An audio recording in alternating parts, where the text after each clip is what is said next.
everybody. Welcome to Shadoe at Night. This is Monday, December the 2nd, 2024. On the show tonight, massive bombshell dropped by the U.S. government. The subcommittee into the coronavirus pandemic came up with their final report today. And it's a blockbuster, and we'll get to that in just a second. Also, let's see what else. Oh, there was going to be a vote of non-confidence in the House of Commons this week, but that got all gargled. And so it's been delayed, but it's going to happen at some point next week. And the Conservatives did it to themselves this time. They didn't want to give up that privilege motion that would stop suspending the House of Commons. It's like children playing games, and it went too far. Maybe one of them, two of them needed a nap or something, and it's breaking out. And that's what our government has become in the last 6 months. Just a bunch of children yelling at each other, fighting over toys in the sandbox, and that's why we need an election. And it's sad to see parties on the right get involved in this. It truly is. I mean, I wish that more of them would stand up and say, we're not engaging in this nonsense.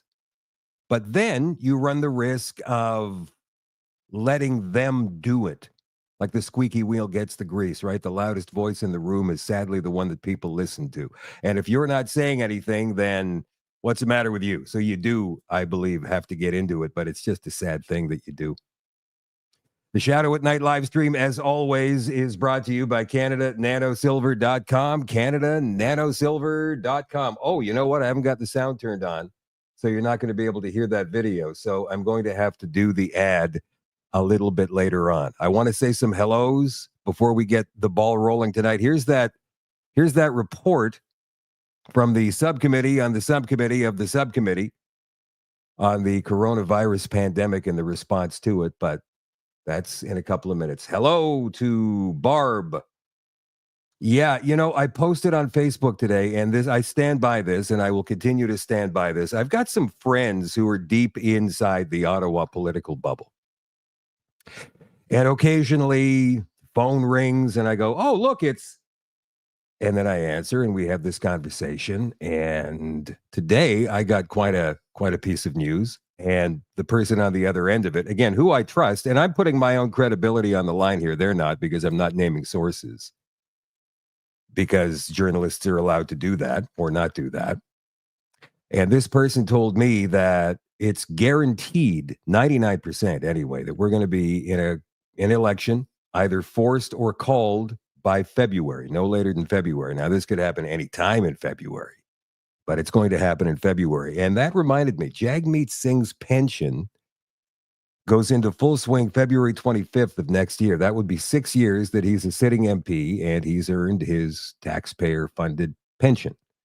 And at that point, he won't care. You see, his riding is Burnaby South, and that riding is going to be split into two in the new ridings that are being rolled out by Elections Canada. There's going to be 343 in the next election, not 338 like there are now. And Burnaby South, Jagmeet Singh's riding, is being split in two. It's going to be Burnaby Central and then Vancouver Burnaby South. And in both those ridings, it shows the NDP and the Conservatives in a neck-and-neck battle. So I think Jagmeet's worried about losing his own seat. So that's probably one of the reasons he's trying to push this thing until February. I don't see how he's going to vote in favor of the government during the Conservatives' confidence motion next week, but we'll see what happens. I mean, the guy has no integrity and a spine made of freshly boiled pasta, so Justin Trudeau could take off his Trudeau mask, be the actual devil, Satan, Beelzebub, Lucifer, and Jagmeet Singh would go, anybody but the Conservatives, I'm voting for you, Satan. I believe that. I know it sounds crazy, but I believe that. Hello, Tiss. How are you doing tonight? Kathy is watching tonight. Derek is watching. Sheila. Robert, Chuck is watching. Enough with the wake up, wake up, wake up. You know, anybody who's posting on the thread, wake up, it's a distraction. Just sit down and pipe down. You don't know what's going on any more than anybody else does, right? There are distractions afoot everywhere. Which one is the real? It's like a shell game. Some people are saying this, other people are saying that. Oh, Kash Patel, he's a plant by the cabal, the globalists. Are you kidding me? Now, hey, that may be. It stands to reason it's not, but that may be. I don't know. I just go with the flow here, guys. I try to get you the information that's relevant to what's going on around us. And I believe there are many things in play here and many ways we can fight back. And fighting back locally is probably the best way that we can do this. There's a woman called Laura Chambers. She spoke at Calgary City Council, and we're going to get to that video. It's about 5 minutes long, in about 15 minutes from now. Hello, Michael, watching in Cordova. Greg is watching. Linda, Leonard, Kim, Cheryl, Shirley, Brian. Wherever you're watching, whatever platform you're watching on, guys, don't forget, like and share, get this out to as many people as we possibly can. All right, here's that bombshell that dropped today from the coronavirus pandemic Select Subcommittee down in the United States. Chairman Brad Wenstrup. This was found amongst many other sources on the Substack of Dr. Robert Malone today. The press release, final report, COVID. And by the way, I want to make sure that the YouTube algorithms and the Facebook Meta algorithms are absolutely clear on this. This is a report or the summary of a report that came from the United States government. It is not misinformation. Now, there's going to be some things you see in this report, guys, and some things you don't like. But here it is. Washington. Today, the Select Subcommittee on the Coronavirus Pandemic concluded its 2-year investigation into the COVID-19 pandemic and released a final report called After Action Review of the COVID-19 Pandemic, the Lessons Learned and a Path Forward. The final report will serve as a roadmap for Congress, the executive branch, and the private sector to prepare for and respond to future pandemics. I don't like the sound of that. Since February 2023, the Select Subcommittee has sent more than 100 investigative letters, conducted more than 30 transcribed interviews and depositions, held 25 hearings and meetings, and reviewed more than 1 million pages of documents. Members and staff have exposed high-level corruption in America's public health system, confirmed the most likely origin of the pandemic, held COVID-19 bad actors publicly accountable, fostered bipartisan consensus on consequential pandemic-era issues, and more. This 520-page final report details all the findings of the Select Subcommittee's investigation. Don't worry, we're not going to read all 520 pages. You can find it. It's online. Go ahead. Look for it if you want to read it later on. This work will help the United States and the world predict the next pandemic, prepare for the next pandemic, protect ourselves from the next pandemic, and hopefully prevent the next pandemic. Yeah.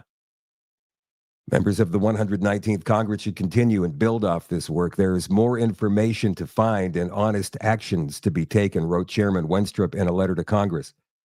The COVID-19 pandemic highlighted a distrust in leadership.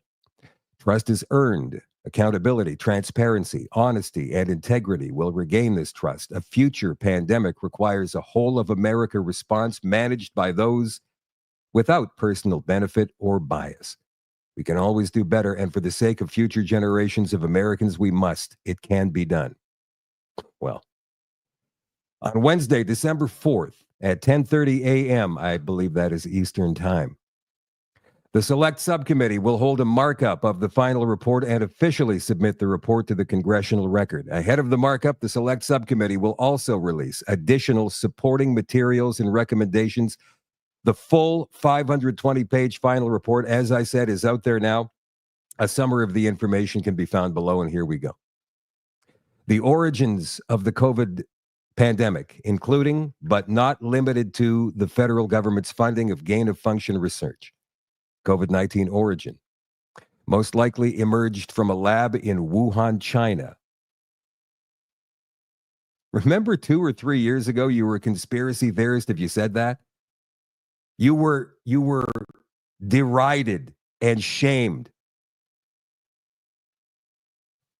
The 5 strongest arguments in favor of the lab leak theory include the virus possesses a biological characteristic that is not found in nature. Data shows that all COVID-19 cases stem from a single introduction into humans. This runs contrary to previous pandemics where there were multiple spillover events.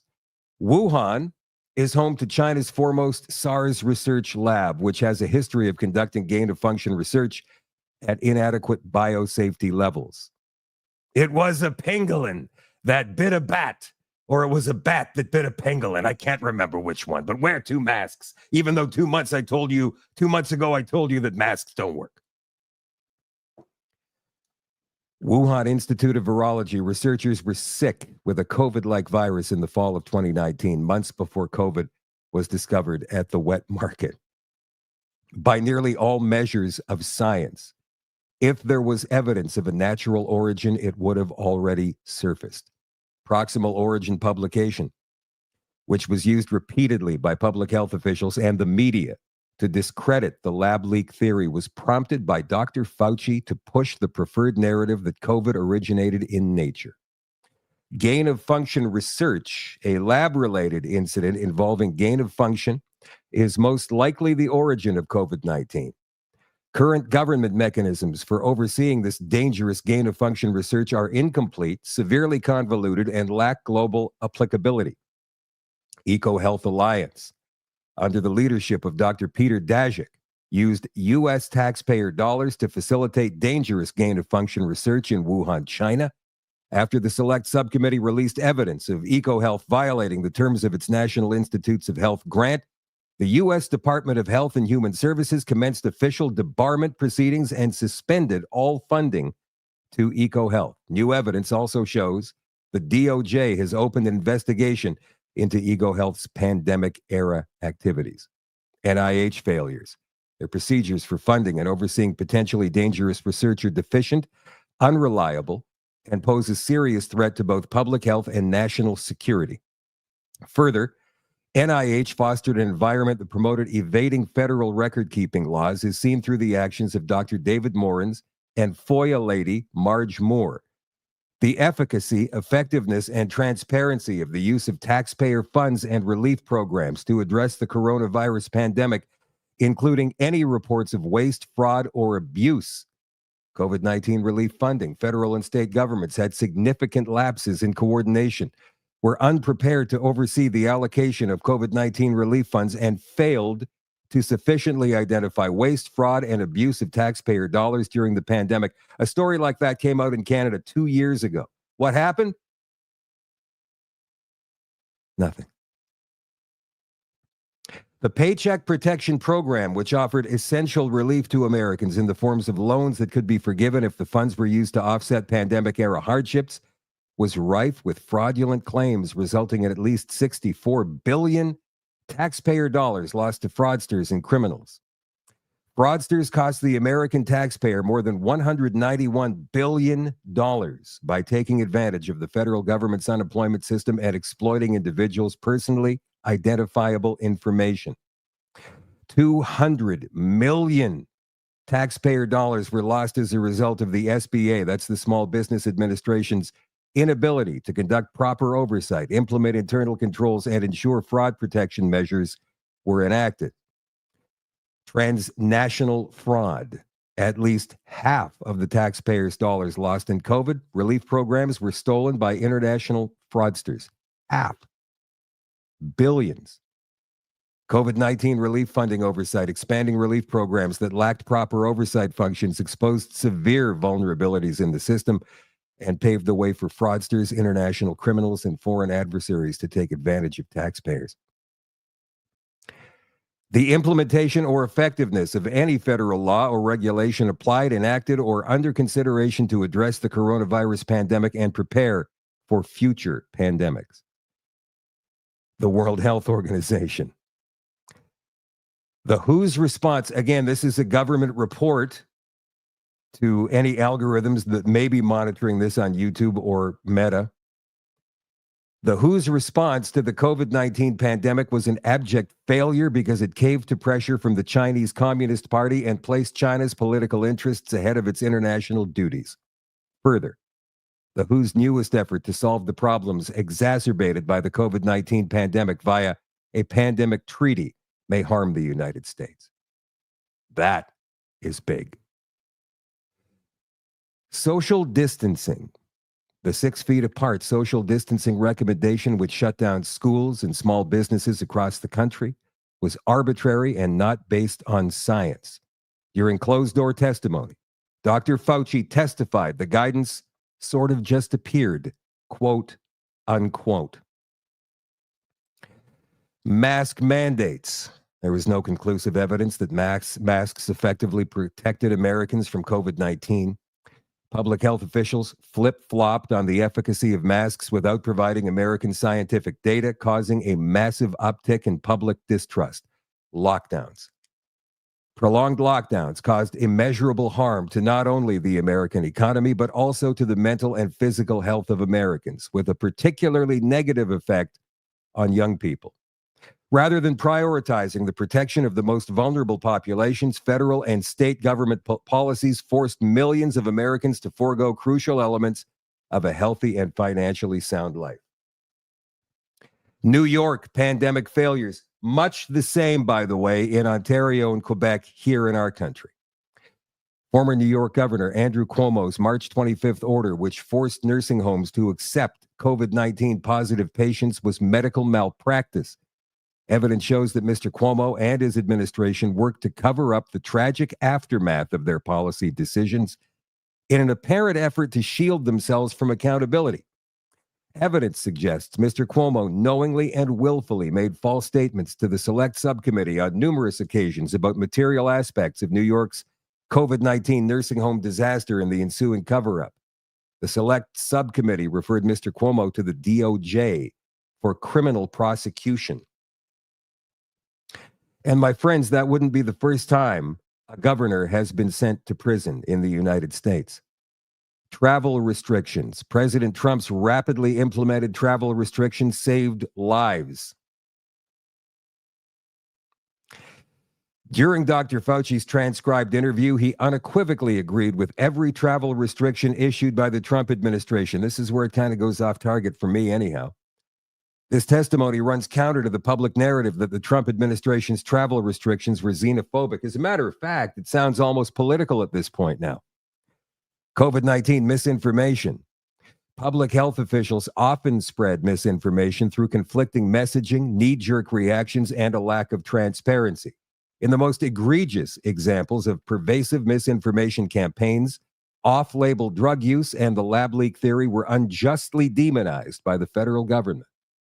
The Biden administration even employed undemocratic and likely unconstitutional methods, including pressuring social media companies to censor certain COVID-19 content to fight what it deemed misinformation.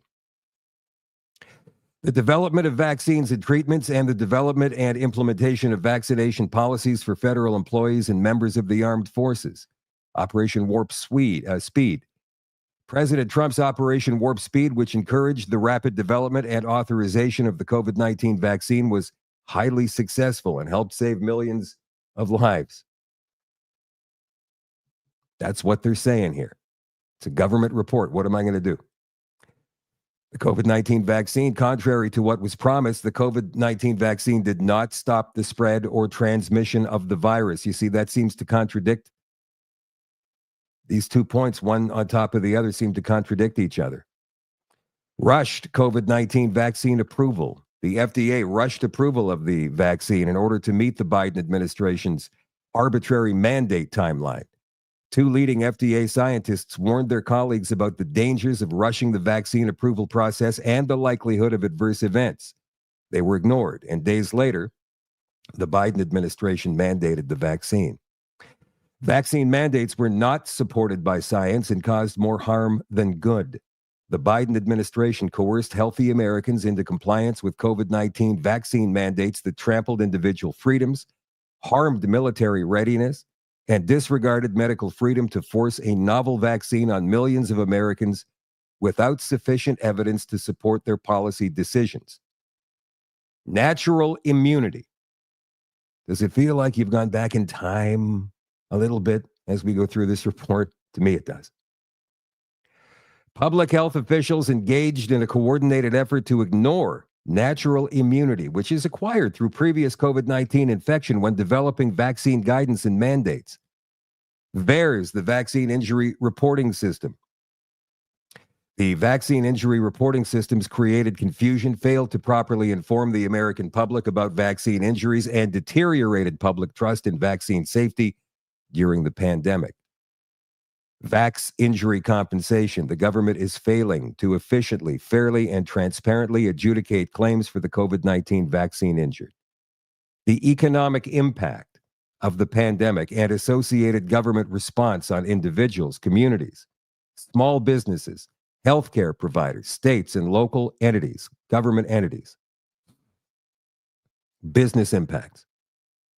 Federal and state governments imposed mandatory lockdowns that were the primary cause of temporary and permanent business closures. More than 160,000 businesses closed due to the pandemic, with 60% of those closures classified as permanent. For the businesses that stayed or reopened, the lack of supply chain diversity exacerbated pandemic-era challenges and deepened existing disparities. Healthcare. America's healthcare system was severely damaged by the pandemic. Patients experienced a decreased quality of care, longer wait times, shorter medical appointments, and misdiagnoses. They forgot to mention video appointments with your doctor, like that's any good.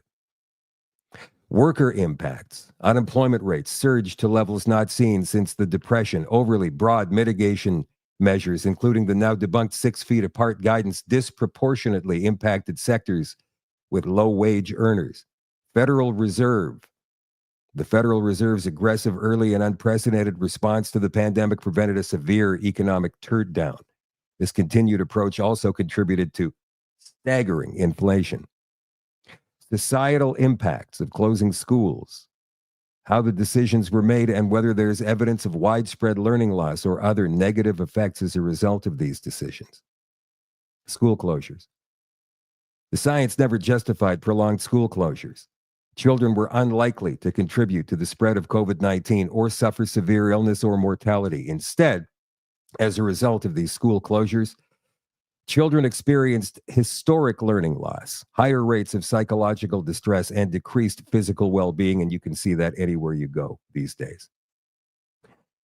CDC influence. The Biden administration CDC broke precedent and provided a political teachers organization with access to its scientific school reopening guidance.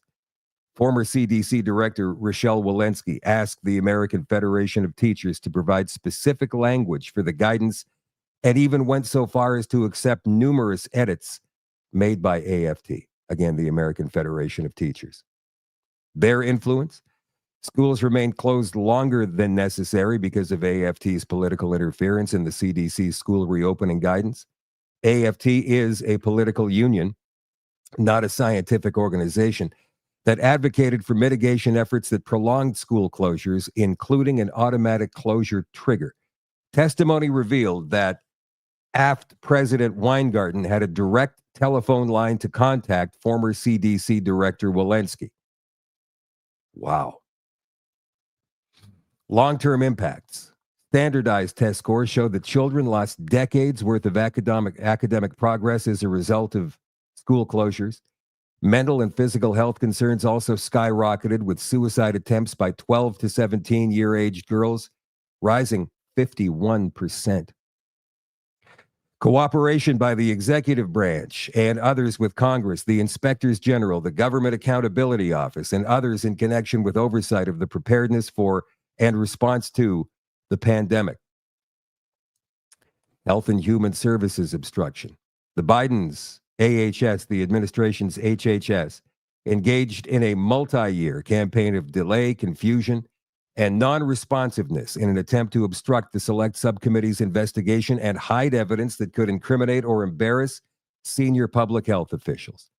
It appears the HHS even intentionally undersourced its component that responds to I'm sorry, guys, it's getting longer. I'm having trouble. To legislative oversight requests. EcoHealth obstruction. EcoHealth President Dr. Peter Daszak obstructed the Select Subcommittee's investigation by providing publicly available information, instructing his staff to reduce the scope and pace of productions and doctoring documents before releasing them to the public. Further, Dr. Daszak provided false statements to Congress. Dr. David Morens, Dr. Fauci's senior advisor, Dr. Morens, deliberately obstructed the Select Subcommittee's investigation, likely lied to Congress on multiple occasions, unlawfully deleted federal COVID-19 records, and shared non-public information about NIH grant processes with EcoHealth President Dr. Peter Daszak. New York obstruction. New York's executive chamber, led presently by Governor Kathy Hochul, redacted documents, offered numerous illegitimate privilege claims, and withheld thousands of documents without an apparent legal basis to obstruct the Select Subcommittee's investigation into former Governor Cuomo's pandemic-era failures. Again, this 520-page report, you guys, is available on Dr. Robert Malone's Substack, or I wouldn't Google it, because who knows, you probably get, well, there's several different results for what you're Googling right now. Come back later and try it again. And then they'll have time to bury it. But this is an official government report, even though the left-wing corporate media down there and up here will not cover it. They won't. Wednesday morning is the press conference. They won't pay it any attention. Maybe online you'll be able to see it, but certainly not on their prime time news shows, that's for sure. Now, this is interesting from TNC.news. Conservatives delay their own non-confidence motion to prolong the privilege debate. What? I mean, you guys put together a fantastically worded non-confidence motion, and now you don't want to do it? You want to delay it? The Conservatives have paused their non-confidence motion, which could trigger an election so that a privileged debate about government misspending could continue instead. Since early October, Liberals have held up the House of Commons by refusing to release unredacted documents regarding the alleged misuse of government funds in the now disbanded Sustainable Development Technology Canada Fund. For the Conservative Party's non-confidence motion to be voted on, Parliament would have to consent unanimously to pause the matter of privilege. Still, the Conservatives were not ready to let the Liberal government off the hook unless they knew something would come out of it. Conservatives say they will only end the privilege debate if the NDP agrees to vote with the Conservatives on the non-confidence motion, or if the Liberals provide the long-requested SDTC or Green Slush Fund documents. The Conservatives put forward a third non-confidence motion, which was supposed to be put up for vote today. The non-confidence motion was meant to pressure the NDP, which holds the balance of power in the House of Commons and can trigger an election using the leader's own words. I'm not sure if you heard this one. It's hilarious. I agree with Jagmeet Singh. The Trudeau government is greedy and anti-worker. That's what Pierre Poilievre posted on X with the statement.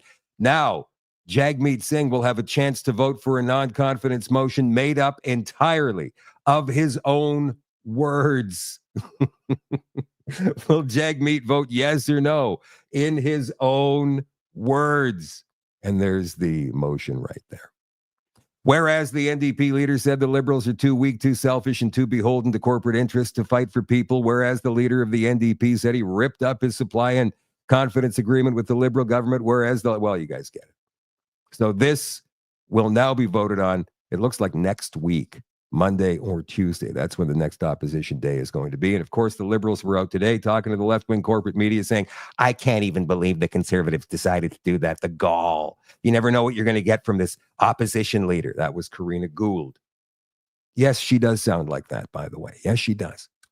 According to an Angus Reid survey, most Canadians believe corruption in both the private sector and Canada's governments is widespread. Nearly half believe corruption plays a significant role in the rising cost of living. Governments at all levels have found themselves in hot water in recent years because of ethics. The Trudeau government, since coming into office in 2015, has seen countless scandals, from SNC Lavalin to the We Charity scandal, alleged questionable business dealings, including those involved with the recently removed Liberal Minister Randy Boyson. Oh, where's my little pointer? The Angus Reid Institute, in partnership with Mindset Social Innovation Foundation and the World Refugee and Migration Council. Oh, by the way, I want you to have a look at the UN Migration Pact, which was signed. Canada was a big one in this one, by the way, signed in 2018. That's why we've got that and the Century Initiative. and of course the New World Order. That's why all this is happening right now. And that needs to be shut down, especially the UN Migration Pact. Even though it's not legally binding for all the countries that signed it, there are countries very eager to make sure it happens. And Canada is definitely one of them. The Angus Reid Institute surveyed 1,615 Canadian adults between November 14th and 19th using a representative randomized model of statistically weighted blah, blah, blah, blah, blah. The survey found that 86% of Canadians believed that backroom political deals and bribery were common in their province. And these are astronomical numbers. 86% and 81% thought money laundering occurs regularly in Canada. Nearly half of their respondents, 49%, said political corruption was extremely common in their province, with 37% saying it was commonplace in Parliament and the legislature. That's kind of disappointingly low, that number. Ontario reported the highest levels of perceived corruption, 91%, with 58% saying happens all the time. Quebec and Atlantic Canadians were the least likely, though 82% still said it was happening all the time or commonplace.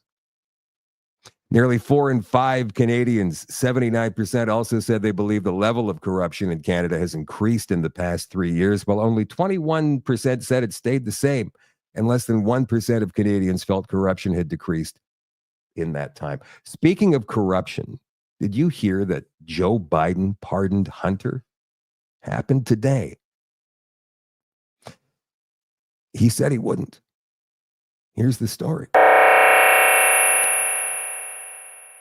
I'm extremely proud of my son, Hunter. He has overcome an addiction. He's one of the brightest, most decent men I know.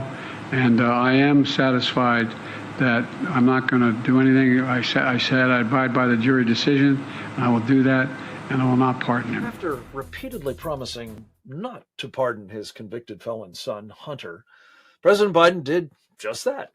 The pardon applies to all crimes the younger Biden committed since January 1st, 2014.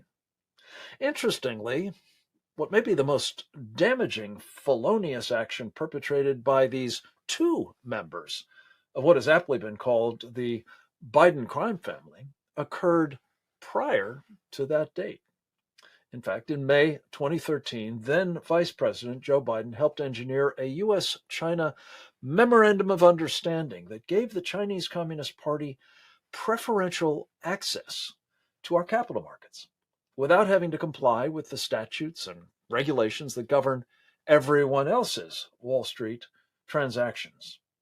By some estimates, $5 to $6 trillion have subsequently been sluiced from mostly unwitting American investors' pension funds and other accounts to companies controlled by the Chinese Communist Party, which has used those funds to advance its goal of destroying the United States.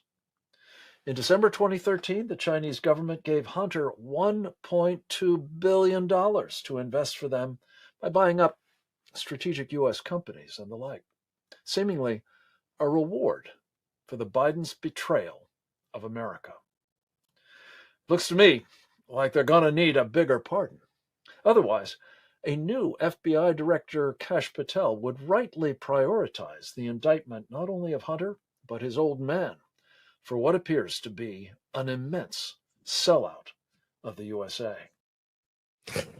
Yeah. Speaking of Kash Patel, yeah, he's been nominated to be, or maybe he's already, I'm not sure if Trump actually has to get this one passed through Congress. He's going to be the new FBI director regardless, Kash Patel. So we're going to focus on that in just a second. This guy is loaded for bear. I'm not sure if you are aware of who he is. We've got a couple of clips of him we're going to play for you in just a second. Yeah. Oh, yeah. He's ready to rock and roll. Also, Tulsi Gabbard is getting new heat for talking about Biolabs in Ukraine. She first mentioned this over 2 years ago. We're going to play that clip for you as well. The Shadoe at Night live stream is brought to you by Canada Nano Silver, CanadaNanoSilver.com. The immune gummies, baby. It's cold and flu season. Simplify your daily immune support with convenient and delicious Nano Silver Immune Gummies. Each serving contains powerful triple action Nano Silver, elderberry, vitamin C, zinc, and vitamin D3 to help supercharge your immune system. Safe and proven, Nano Silver works alongside your body's own immune system to help you stay healthy and strong for everything that life throws at you. Made with the power of silverceutical technology, the Immune Gummies. Just one of the amazing products on the website, CanadaNanoSilver.com. Again, that is CanadaNanoSilver.com. If you're looking for a retail location near you, you can find one right here. There's the retail locations tab. They're in Alberta, BC, Manitoba, Newfoundland, Ontario, Quebec, Saskatchewan. Still nothing in Nova Scotia, New Brunswick, and PEI yet, but we're working on it, or the territories for that matter. If you would like to become a retailer of these awesome products, get a hold of Kevin and Anna through the website. Again, that is CanadaNanoSilver.com. Kash Patel, in an interview 2 months ago. It's the same thing here. You got to cleanse the scrolls. Government service is a service. We're not making you do it. And if you break the rules and regulations, you're out. So that's a big part of it, right? Then you bring in the new bench, the new team. Then you're going to have to keep fighting the media. And I think we're slowly, over the years, have started to win that fight. Because the more and more, this is one thing I learned when I started Russiagate, my name was outed for the first time, that the media is attacking you, the more you're over the target. Who is at the head of it? I don't think there's one person or one group. I think it's people who know they're going to benefit from each other if they sign up for the program, let's call it, right? And so, again, not a Republican or Democrat thing. In the glossary of this book, in alphabetical order, I think there's like 65 people I name by title and name, just to show people how expansive the deep state is. And so there is no like one chain of command they report to. Instead, what I believe they do is they bring in people that they can control. Oh, the Obamas still have heavy sway in that entire operation. And so do people that have been around for 10, 20, 30 years in Washington. Who's at the end of it? Is it a country? Is it U.S. politicians? Is it the World Economic Forum? Like, where it's so well orchestrated, there has to be an organizer. And so who is the organizer? I don't think that there's one specific organizer. I think there is a group of organizations that have participated in it for a while. The World Economic Forum is a piece of it. Certain politicians are a piece of it. Certain people who become AGs, directors of the FBI, directors of the CIA, etc., are a piece of it. And of course, the mainstream media is a big component of it. All of those entities partner up together to take over Washington, D.C. And instead of doing the job for the American people, they come out instead, come up with government boondoggles that pay themselves billions and billions of dollars, or their friends billions and billions of dollars, which is our dollars. And they want to make sure that that keeps going over and over. Yeah, he says he's going to take the FBI building in Washington, D.C. and turn it into a museum the day after he becomes the FBI director. Meanwhile, Christopher Wray is not going to finish his term. And like I said before, MSNBC and CNN and all of the networks, ABC, CBS, ABC, they're going crazy. Did I mention NBC, CBS, ABC? Yeah, whatever. They're all going loop-de-loop. And The View, I'm sure tomorrow morning, will be definitely a treat to watch. There is Kash Patel. He's going to be the new director of the FBI. Now, he doesn't believe that it's a new world order. He doesn't believe that they're all working together. At least it didn't sound like that. Maybe he does. It seems from that interview he did there with Sean Ryan, former Navy SEAL. He does some great stuff, by the way, you can find on Rumble and YouTube. It seems like he thinks it's all bits and pieces of different organizations and countries around the world that are feeding into this thing. I don't agree. But, I mean, there's a guy who doesn't need to have the big picture. He is been put in place to clean up one area of the rot, and that is the Federal Bureau of Investigation. I don't think you could find a better guy. He's the guy who exposed the Steele dossier. He found Hillary Clinton's emails. And he was targeted by the FBI, investigated by the FBI for 5 years before he even knew about it. Fascinating individual, Kash Patel, new director of the FBI. Here's a story, well, kind of an opinion piece came out from our friend Jason Christoff on his website, jchristoff.com, a couple of days ago, last week, actually. Will the Trump administration backdoor the New World Order into the United States? There's two guys we like, right? Elon, Vivek. Yeah. Well, most people are aware of the NWO, which stands for New World Order. The New World Order agenda should be obvious to everyone by now. It's been documented endlessly across the internet for decades. One very public aspect of the New World Order agenda is you'll own nothing and be happy. Beyond that phrase are more detailed agendas that include bankrupting entire sectors of the economy in order to transfer the bankrupt workers onto something known as UBI, that's Universal Basic Income. By destroying someone's ability to support themselves financially while simultaneously making them dependent on government handouts, the NWO can take draconian control of the UBI recipients. The next step would be linking the UBI payments to perpetual vaccinations, injections of poison, mind control nanotech, eating bugs instead of meat, the ability to travel once per year outside that 15-minute smart zone, not interfering with the state-sponsored sexual confusion of that person's children, someone's willingness never to share anything negative about this depopulation, eugenic enslavement agenda on social media, etc. If the NWO agenda sounds pretty bad, that's because it is. Next, take a look at Elon Musk and Vivek Ramaswamy, who were set to be in charge of Trump's new government efficiency and wastage operation. Sounds great, right? You can hear the thunderous applause already.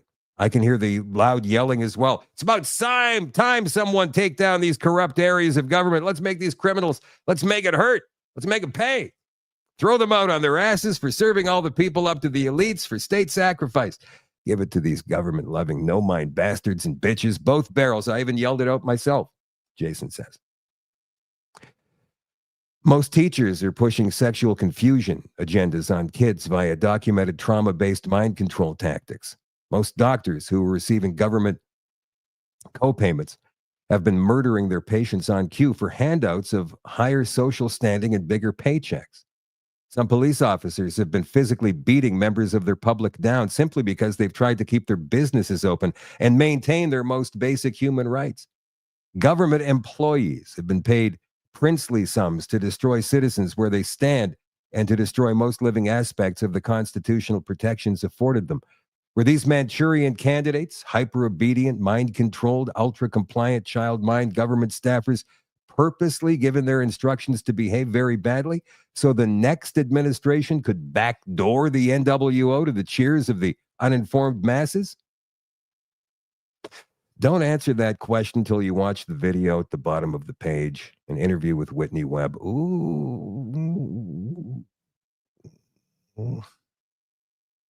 Now I'm going to have to watch this interview with Whitney Webb. I've watched several interviews with Whitney Webb. There she is there. Whitney Webb herself on the right. It's an hour and 33 minutes, so we're not going to play the interview here.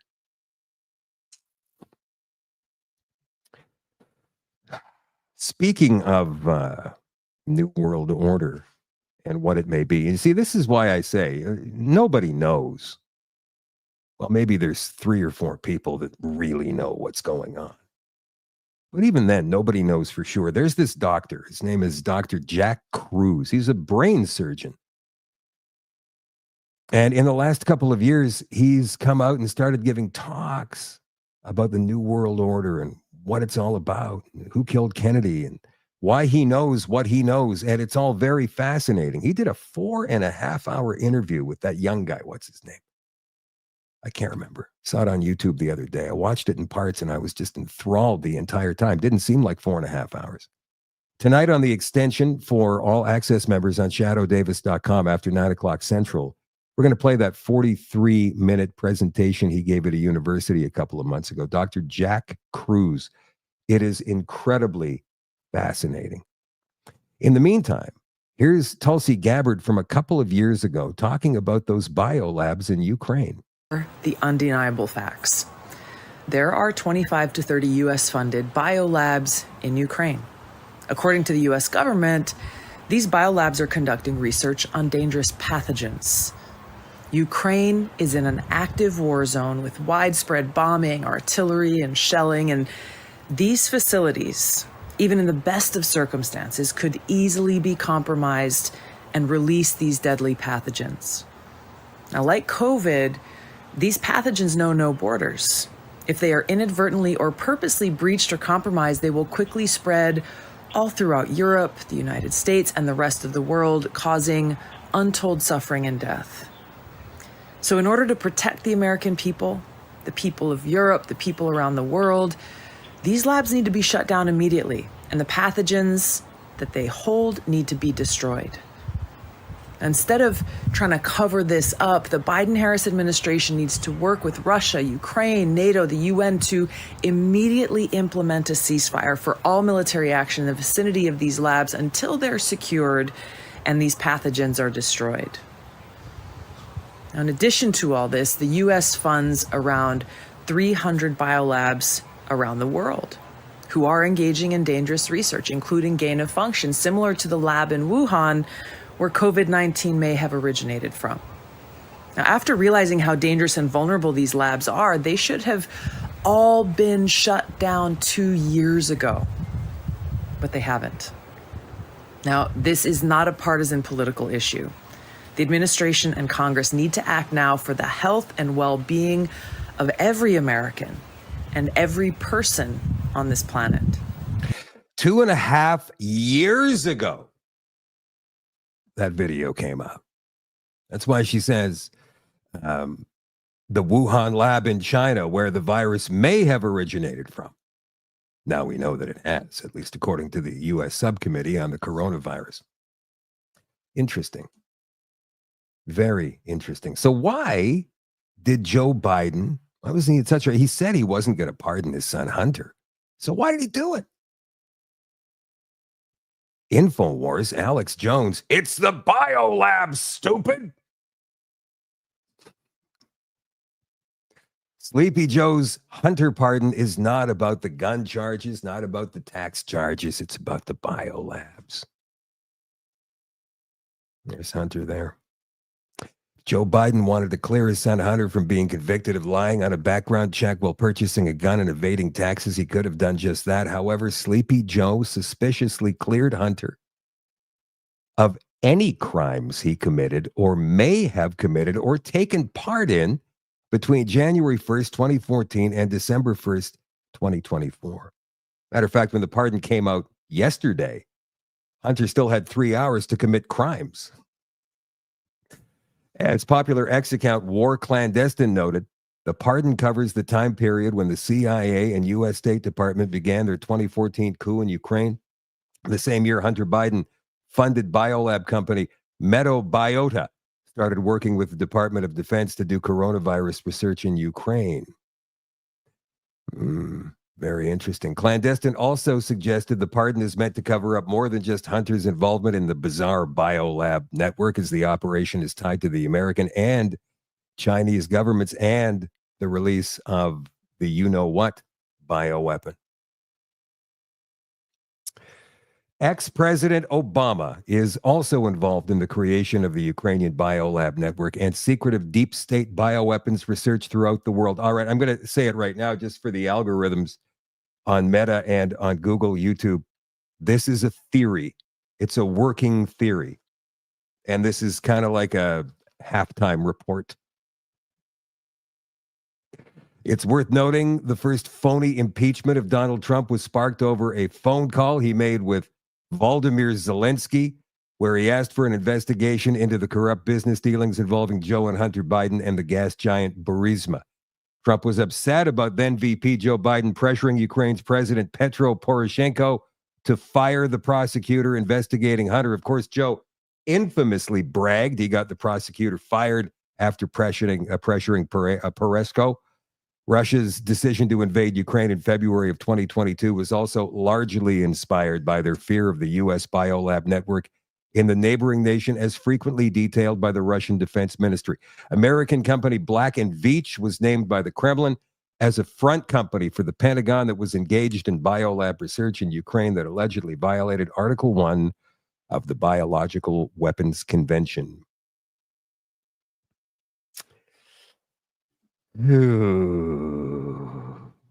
Wow, man. Wow. Oh, hey, I promised you guys this video of Laura Chambers. So the work of Maggie Hope Braun has not gone unnoticed nationwide. Maggie, in the past month or so, has been traveling all across Ontario. She's been in Montreal. She's been doing meetings with city and town councils all across the area she's been visiting. And of course, taking the time to, take in the sites as well.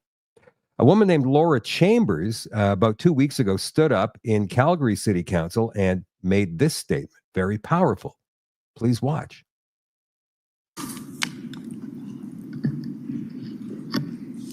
Good morning.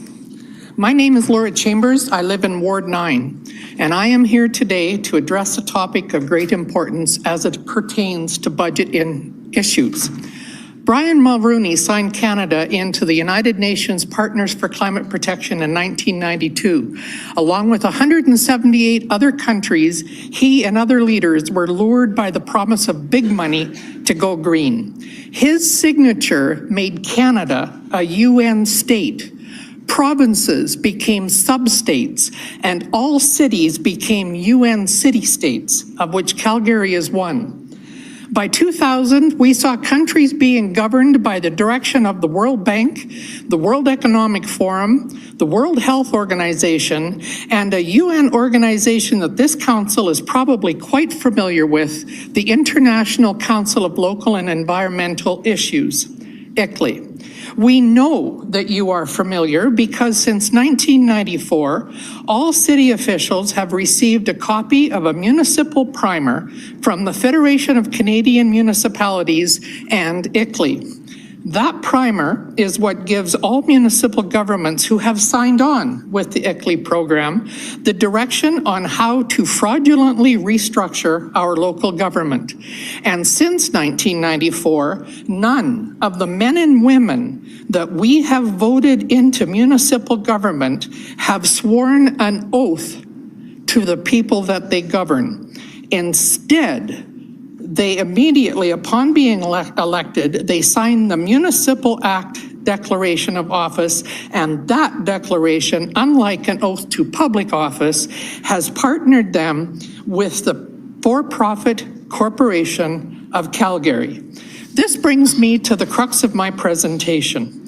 Regardless of Canada being a UN member state, no level of government has the authority to implement foreign mandates, bylaws, policies, treaties, or any other agreement conspiring with foreign powers to assist in any act preparatory to the takeover of our country is an act of treason, according to Section 46 of the Canadian Criminal Code. And it is no longer a well-kept secret that the entities that I mentioned earlier want exactly that, a new world order with a global government. You, who are the elected, you are the government. Unfortunately, your authority has been undermined and eroded through international contracts and fraudulent public-private partnerships. Those contracts must be revisited publicly and they must be rescinded. So we, the people of Calgary, are putting you on notice. There is concrete evidence that you sit in 3 different legal capacities: public, private, and international, and with no authority to sign for any of them. We, the people of Calgary, understood that we were electing you, and you will each be asked to provide or produce your oaths of office if you wish to sit in this chamber and state that you are holding public consent. Until your allegiance to the citizens of Calgary is proven, the people of Calgary are not to be included in any further bylaw rezoning, and therefore are not subject to any further service agreements with this municipality. Please note that a failure to answer is an answer. So if you refuse to produce your oath of office, it will indicate that you have abdicated your elected duties as our public trustees, and therefore you hold no representative authority. We strongly suggest that you seek legal counsel. In the coming weeks, you will each receive a package that will give you direct links to information that will validate my claims. I hope that you all understand the immense personal liability this corporate contract has created for you. This chamber must review the contracts that you've made now that you are privy to this information. And you must reclaim and reassert the proper trusteeship with the electors of Calgary within 30 days following this deputation. We really hope that you will do the honest and honorable thing. Step up, step down, or step aside. Thank you for your attention. Laura Chambers. I'm sure she's on social media. If you live in the Calgary area, you might want to reach out to her and say, hey, Laura, how can I help? What's going on here? Somebody commenting, they like the new thing behind me, the new Shadoe Davis thing right there. There you go. See the whole thing now. Just thought I'd show you. Yeah, I spent all of 3 minutes designing that this afternoon. Speaking of city council, town council meetings, there was one in Edison, New Jersey last week where they, for whatever reason, we don't know why, have banned the American flag from meetings, from council meetings there. So this guy decided he was going to go there with an American flag. Watch what happened. I'm holding up an American flag to represent the constitutional values that I'm we going to should give be you loyal a to. warning, and if you continue, I will have to forfeit. You'll have to forfeit your time. Well, Sir, you're forfeiting your time. it's my constitution. It's my constitutional right to do this. You didn't If vote you on get it. sued, you will lose. My suggestion to you is that you get a second opinion from competent counsel because you are wrong. You are interfering with the performance of this meeting by interfering with the right to speech of a member of the public. You're interfering with the speech. And it should Okay, now look at this. stop Look at now. this. Look at this.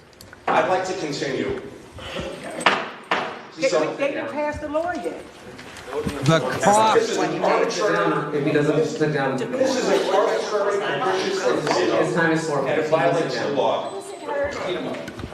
Your time should be forfeited. Your position should be forfeited. By your actions, you forfeited your right to preside over this meeting. Please have it in the room. That's not okay. Room. Thank you. Unbelievable. I can't even believe the cops went along with that. In the United States of America, you cannot have a flag at a town council meeting? Whoa. I mean, I could see them trying to get away with that in Canada, and they probably would, but not down there. Not even in a blue state like New Jersey, but cops. That's embarrassing, man. I hope they got a lot of blowback for that. Here's an interesting one. Guy, just a random guy with a camera, sees a bunch of kids getting into a van. And so he stops to question the driver. When he doesn't get satisfaction or any kind of answer from the driver of this van, and all these kids in the back of this van, he sees a couple of other people who he thinks might know what's going on. Let's watch this.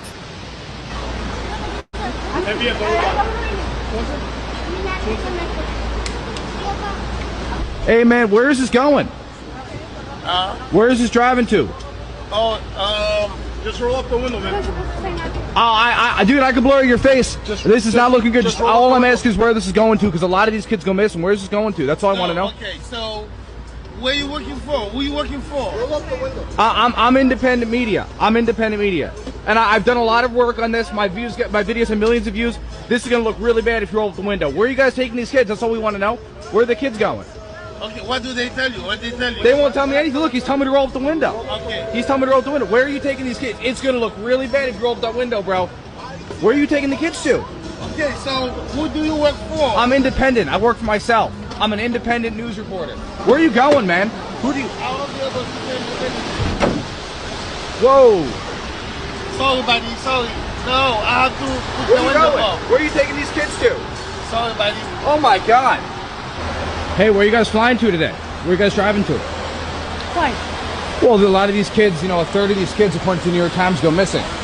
Oh, well, not these. Not these? They're with us. Oh, okay. Thank you. I'm just curious. You guys going to a foster home? No, sir. It doesn't matter where they're going. Oh, okay. We don't need to. Well, how can we guarantee this kid's safety? Because you're not going to check up on them, right? You don't know that. Well, there's a 30-day wellness check that happens after you drop them off, right? And a third of those calls go unanswered. You don't know what we're doing, so thank you. Do you work with MVM or Southwest Key? Hola. Whoa, do you tell these kids not to talk? Yeah, You tell these kids not to talk? ask my permission to be on. Well, this is a one-party. It's a one-party Right. consent state in New York. This is a public place. Unfortunately, I'll give you some space. That's fine. Hola. ¿Cómo estás, amigos? Yo soy un amigo. No problema. No problema. ¿Qué país tú? Guatemala, Honduras, El Salvador. ¿Qué país? What? No problema. Es América. Es América. No problema aquí.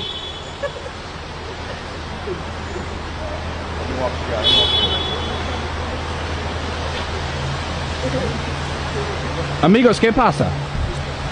You okay? Hey, what company do you work for? Can I know that? I don't answer questions, brother. Huh? What company do you work for? That's all I want to know. I mean, it's a public concern with these kids. A lot of men are going missing. It's in Department of Homeland Security documents, and some of them get delivered into the hands of sex traffickers. I'm not saying that you're doing that, but I'm saying it does happen. This is known. I'm saying, are you MVM, Southwest Key? That's all we want to know. I don't answer any questions, brother. What's going on, brother? Hey, no, can you not do that, please? Yeah, don't touch me. Get the fuck out of here. Don't touch me, dude. Can you go? Don't touch me. Can you go? You're asked to leave. Don't touch me, No, dude. it's not. Nobody's touching you. All right, Go. all right, Goodbye. all right. Goodbye. Whoa, whoa, whoa! Goodbye. Don't get in my Goodbye. face. Goodbye. Why are you getting in my face? Goodbye. Why are you getting in my face? Goodbye, bro.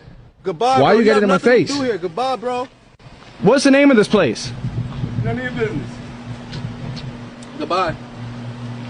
Have a blessed day, bro. I'll have a blessed day. That's Come fine. here looking for problems is not good. I don't want any problems. The Children's Village? What is this place? I'm asking you, where are these kids going? Have a blessed day. Where are these kids going? Have a blessed day, bro. Where are these kids going? Have a blessed day, bro. Sir, what's going on in there? There's kids in that car.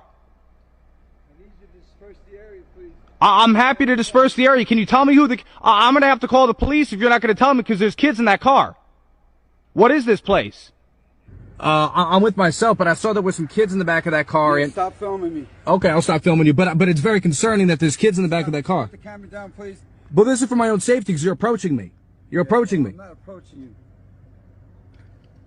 Why are you approaching me? I'm security on this property. Okay, but there's some very strange activity with kids in the car. Wow. Who are the kids? I can't tell you these things. I'm security. All right, I can leave. I'll leave, but there's kids in that car. What's going on? I can't tell you that information. Why are you guys driving these kids around? I can't tell you no information. Is this legal? I can't tell you no information. This is private property. All right, I'll get off the private property, but I'm gonna have to call the police. What is this place? I'm not answering no questions. What is this? Where are we? Who's in the car?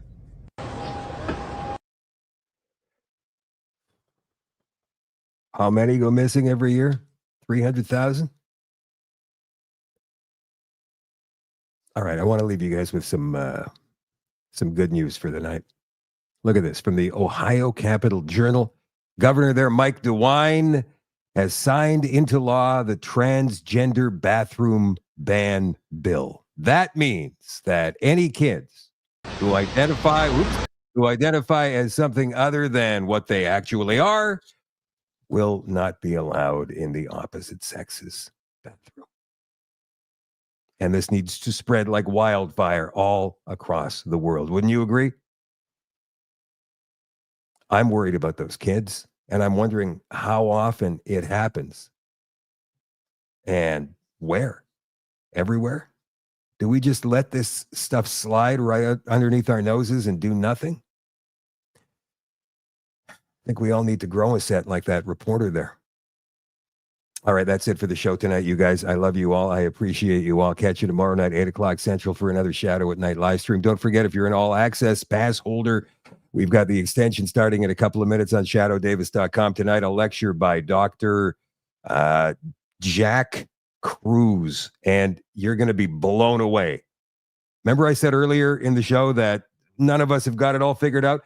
I think this guy is probably the closest I've seen to it. You guys have a great night, and I will catch you again soon. Bye for now.